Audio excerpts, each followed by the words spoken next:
السلام عليكم، اهلا بيكم حلقه جديده من حلقات الشاي الاخضر. ودي فقره انا ابتدينا ان احنا نعملها في رمضان، وهي بنجيب شاي اخضر عشان بنشربه. يعني فكره جت في دماغي ونبتدي نفتح الكاميرا معايا المايك وبكل طلاقه وبكل يعني مش محضر للحلقه، انا بس موضوع شاغل بالي نبتدي نتكلم فيه.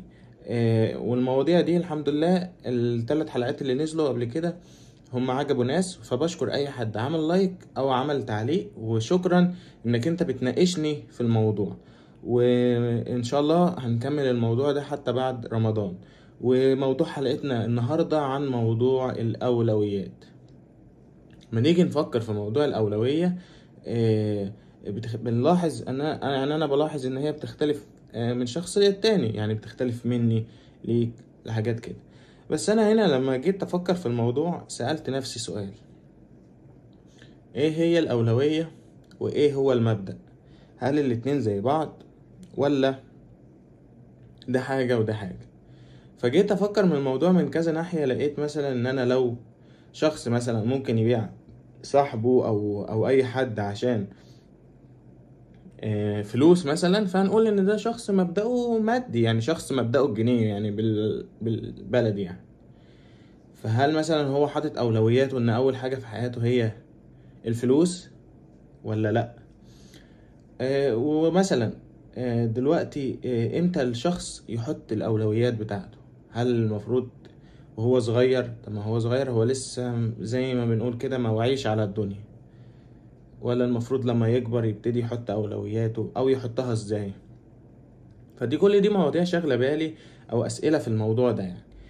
فلقيت ان الموضوع ده ان انا عشان احط اولوياتي او ارتبها، عندي مرحلتين ان انا احط فيهم الاولوية بتاعتي. ده من وجهة نظري. يا اما من وانا صغير. طبعا هتقولي ازاي وانت صغير هتحط الاولويات؟ هقولك مش انا، ده منهج الاسرة بتزرعه فيك. زي مثلا بشكل بسيط، ان انا الاسلام او القرآن هو ذات نفسه هو منهج بيعلمك الفرق ما بين الحلال والحرام. فانا بالتالي لو انا زرعت جوه الطفل اللي عندي المبادئ دي، فهو تلقائي هيبقى عنده في دماغه زي ميزان، وهيقدر المبادئ بتاعته هتطلع سليمة. بالتالي هيقدر يقسم الأولويات بتاعته بشكل جامد جدا. فأنا مثلا لو الزرع ده هيطلع الشخص عنده أولوياته في إن هو مثلا هيرتب إن ربنا في المقام الأول، بعد كده الأسرة، والأسرة دي طبعا بتشمل أسرته اللي هو اتولد فيها مع أسرته اللي هو لو هو متجوز أو كده. بعد كده مثلا أعتقد بقى الشغل، أعتقد بقى باقي الحاجات التانية. وزي ما قلنا إن أنت لو ربنا هو المقام الأول عندك، وده لازم، مش لو، وده الأكيد، إن ده لازم يا جماعة إنك أنت بشكل طبيعي كل حاجة عندي هتطلع صح.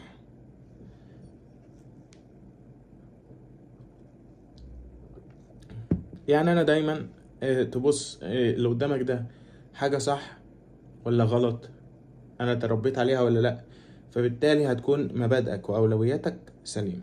طيب دلوقتي بقى انا لو تبنينا النظرية دي ان هو الاهل هم زرعوها فيا وخلاص، فانا هاجي افكر في الموضوع ده من ناحية تانية. لو افترضنا ان ولد كبر ومثلا ما استفادش او ما فهمش اللي اهله قالوه له، مش هنقول الاهل ما علموهوش.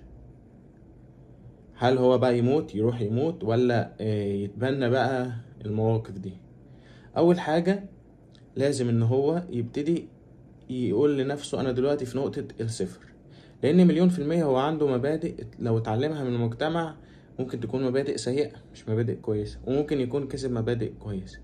الاهم ان هو يعرف الصح والغلط، وانا اعتقد ان كل الناس عندها النقطة دي، المتعلم وغير المتعلم، وكل الناس عارفة ايه هو الصح وايه هو الغلط، لان ده الحاجة اللي المجتمع ماشي عليها. فلازم ان هو يرتب اولوياته الصح والغلط على حسب البيئة اللي هو عايش فيها وعلى حسب المجتمع اللي هو فيه. ودايما عشان يروح على الطريق الصح يقرب من ربنا.